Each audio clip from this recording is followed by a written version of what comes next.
Okay, so get this. Someone wrote in and wanted to know why dogs get stuck during mating. And let me tell you, the answer's a lot more interesting than just they get stuck. Right. Today, we're diving deep into some veterinary articles. Okay. Especially this one from Dogster called Why Do Dogs Get Stuck During Mating? Our Vet Explains. Yeah, that's a question that makes a lot of people curious. For good reason. Yeah, and for good reason. There's a lot more going on than you might think at first glance. Exactly. So first things first, it's not just stuck. Huh? There's actually a term for it. Copulatory tie. Yes, there is. And to really understand what's happening, we need to look closer at the male dog's anatomy. Okay. Specifically, a part called the bulbus glandus. Yes, the bulbus glandus. Bulbus glandus. Okay, that sounds important. It is. Break it down for us. So imagine like a small balloon at the base of the dog's penis. Yeah. During mating, the bulbus glandus rapidly fills with blood and swells up, Okay. becoming about twice the size of the rest of the penis. Wait, hold on. Twice the size. Whoa, so we're talking a significant change here. Huh. No wonder they get stuck. Yeah, it's a pretty dramatic transformation, and it's really key for forming that tie. Okay, but it can't just be the male dog, right? Right. The female must be involved somehow. Absolutely.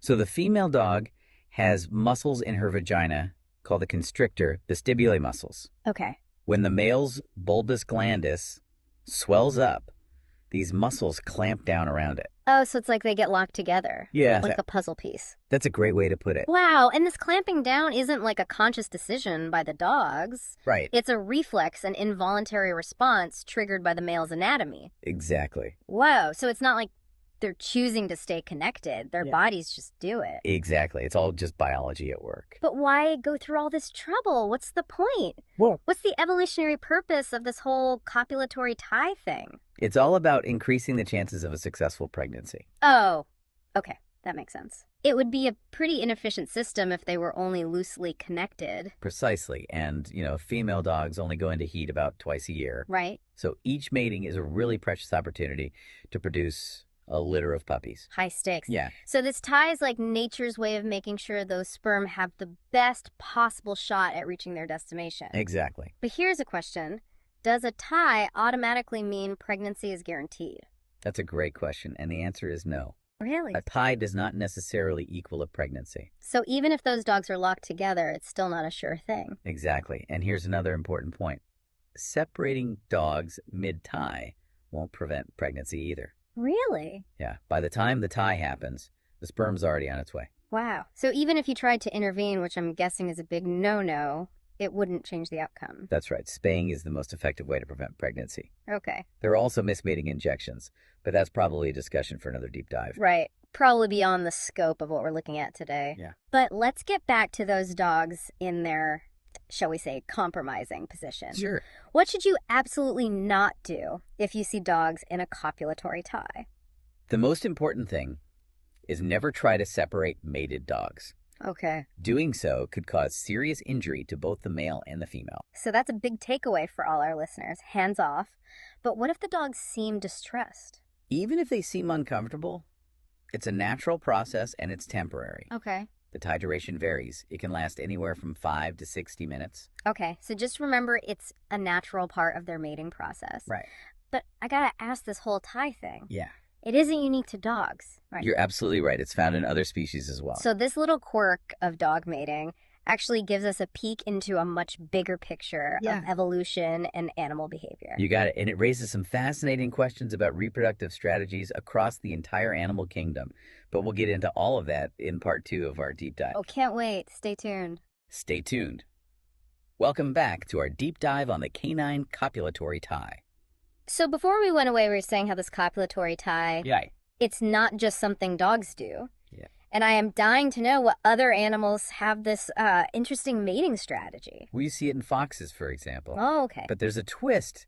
Their ties can last for hours. Hours. Wow, that makes a dog's 5 to 60 minutes seem like a quick encounter. Yeah, it really highlights how diverse these mating strategies can be Yeah, it really does. across different species. That makes you wonder if Yeah. this tie helps with successful pregnancies, why don't all animals do it? Yeah, you would think so, right? Seems like a pretty good system. But like most things in nature, there are trade-offs. Okay. It's not a one-size-fits-all solution. What kind of downsides could there be to, being literally attached to your mate? Imagine you're a fox locked in a tie and a predator shows up. Oh. Not exactly the best position to be in. Not a good... For a quick getaway. No. So that vulnerability to predators, right. That's a major downside. Yeah. But there could be other factors at play too. Like what? Well, some scientists believe that the tie might be more common in species with particular social structures or mating behaviors. Okay. For example, if females mate with multiple males, right, a tie could help ensure that a specific male's sperm has a better chance of fertilizing the eggs. Oh, that's interesting. So it's almost like a way of, I don't know, staking a claim, marking your territory, so to speak. You could think of it that way. Yeah. It's a fascinating area of research, and scientists are still trying to unravel all the complexities of how and why this behavior evolved.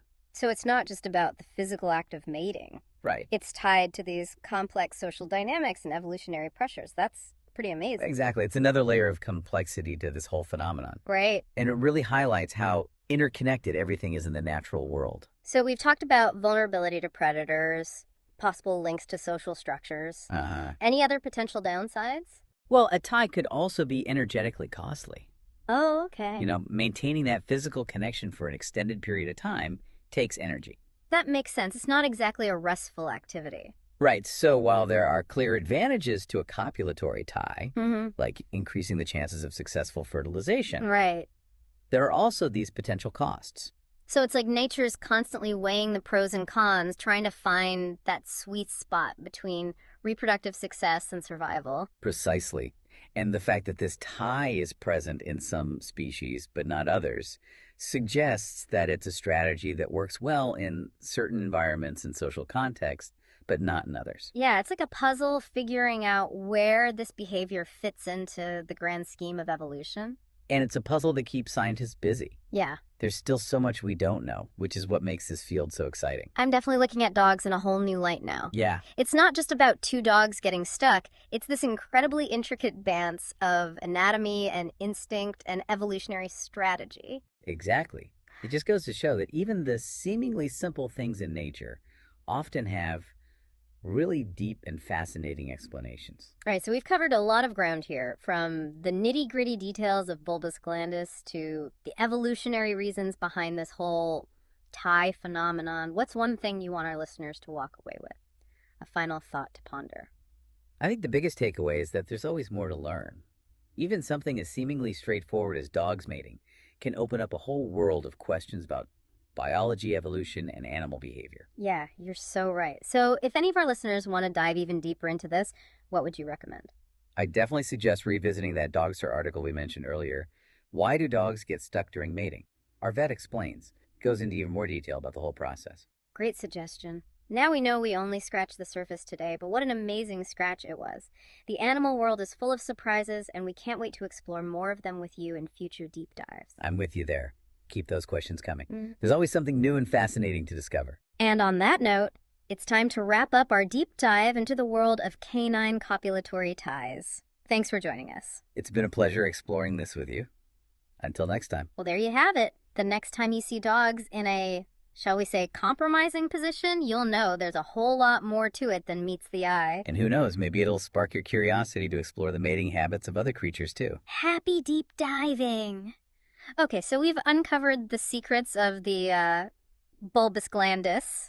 Right. And those constrictor vestibuli muscles. Yes. And we even journeyed through the wild world of animal mating strategy. We sure did. We covered a lot of ground in our exploration of this canine copulatory tie. Yeah, and it all started with one simple question. Why do dogs get stuck during mating? But as we dug deeper, we realized there's so much more to it than just getting stuck. Exactly. This fascinating example of how something seemingly so simple can lead to a deeper understanding of anatomy, physiology, and even evolution. Right. It's like we zoomed in on this one specific behavior and ended up with a whole new perspective on the animal kingdom. That's what makes learning so exciting. Yeah. You never know where a single question might lead you. Absolutely. But before we wrap things up, I want to leave our listeners with one final thought. Something to keep those brain gears turning. We talked about all the advantages of a copulatory tie, but you also mentioned some potential downsides. Yeah, things like vulnerability to predators, the potential energy costs. And it makes you wonder, why this strategy has persisted in certain species Wait, when it comes with those risks. that's exactly what I was thinking. Yeah. Evolution wouldn't favor a trait that ultimately hinders survival, right? Right. So there must be some pretty compelling benefits Mm-hmm. that outweigh those downsides. Exactly. And those benefits might vary depending on the species, their environment, and their social structures. Okay. It's a puzzle that scientists are still piecing together. It really makes you appreciate the complexity of the natural world.